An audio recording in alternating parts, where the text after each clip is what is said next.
they were so cute, the two of them, and so lovely. And so I wanted to go play with them.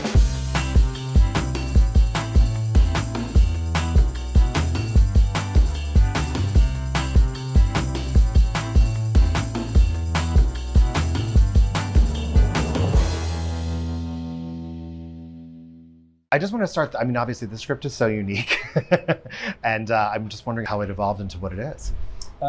It started out as a pretty simple idea. We liked the idea of a 90s sitcom in this sort of really safe world. Yeah. And to fuck that up. I mean, that was how it started, and it just sort of, the script got worse and worse in a good way. Yeah. Alicia, what drew you to the project? I got a call from my agent saying, I read a really crazy script that you need to read. And I did. And, you know, it's a page turner for sure. It's never saw anything like this before and was so interested. And then I watched their film, Flip and Steffen made a film called Ron the Stuntman. And I thought it was really good and just so stylish and had such a clear point of view. And you could tell these guys are artists, freaky, wild, insane artists. And then I met them on a Zoom, or it was in my car actually, on a FaceTime. And they were so cute, the two of them, and so lovely. And so I wanted to go play with them. And I got to go to Amsterdam and play with all of these freaks. And they're all so talented. And it was just wonderful. That's amazing. I mean, I think that you were here a couple of years ago with The Lodge, incredible, brief but powerful cameo, and then just your taste in the past decade has been so awesome and so eclectic. Is there anything sort of behind that? You just want to sort of branch out more and play more as an actor?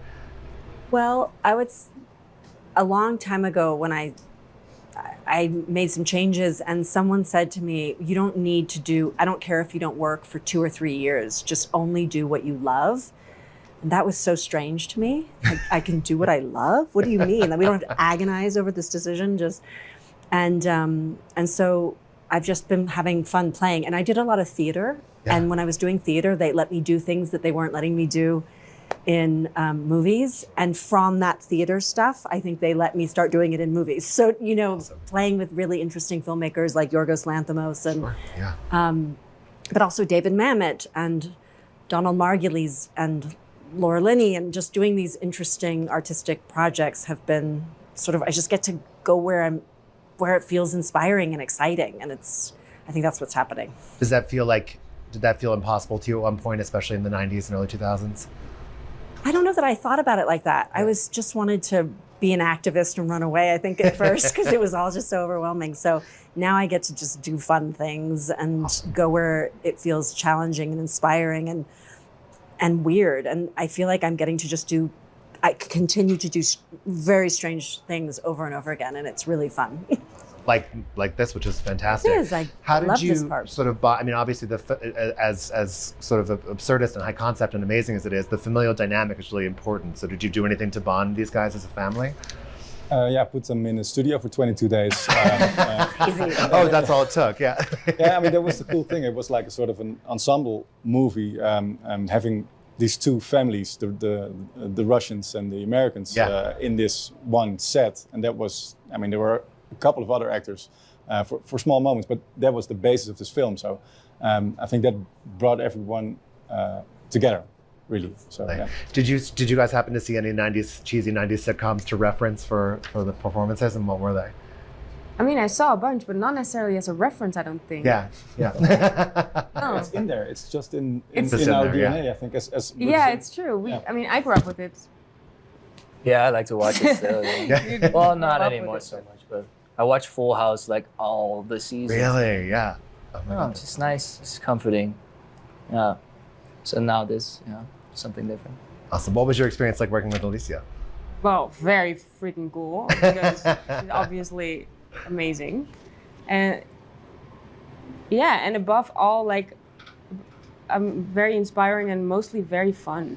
Yeah. Like, so much fun. Like, I would do it again in a heartbeat. Bazillion times, if I could.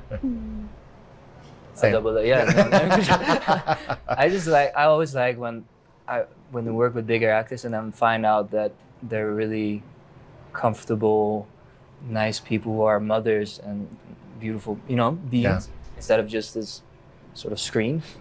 So I saw that. Yeah. Right. With a looking glass. So we're obviously here with Audible today, and I just wanted to ask all of you, do you think about audio as a storytelling medium? Are you guys podcast people? I am for sure. Yeah. And what are your audiobooks. favorites? Oh my gosh, I have so many. Right now I'm listening to all Esther Perel's. Oh, fantastic. Yeah. It's all therapy, but I love it. I like the Ram Dass podcast. That's very serene. Yeah, absolutely. For sure. Yeah. Rest in peace. I made a podcast called The Real Heal. Okay. So, what is that about? About how are we going to solve these problems, with our community? Like, how can we heal ourselves, our community, our environment, all of it, answering that question. But I also really like listening to Russell Brand. Oh, fantastic. Oh, yeah. Steffen? I found out that there's some audio commentary of films just on Spotify or on the interweb, which is great. So you can listen to a film and hear the audio commentary. And that's fantastic. Oh, like a director's cut almost. Yeah, exactly. And I'm used to watching it, but it's very nice to just listen to it. That's amazing. And especially when you know the movie, like Apocalypse Now or something. Totally. And, I mean, so many people complain that when we lose physical media, we lose DVD extras and bloopers and stuff like that. It's all streaming. That's so cool.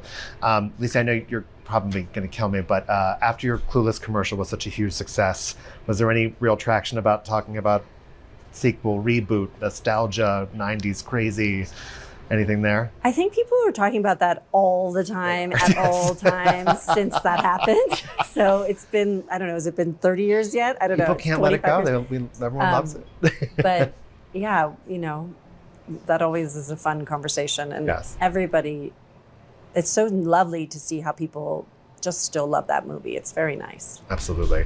Last thing that I promised I would ask you. I think in the most recent iteration of, maybe it was perhaps The Flash, we saw George Clooney return very briefly as his version of Batman. Is there any world where you would put the cape back on as Batgirl, which you iconically played? If you arrange that, I will do it. Okay, I will get on the phone right now and I'll do it. Thank you guys so much. You. Congratulations. This was awesome. Thank you. Thank you.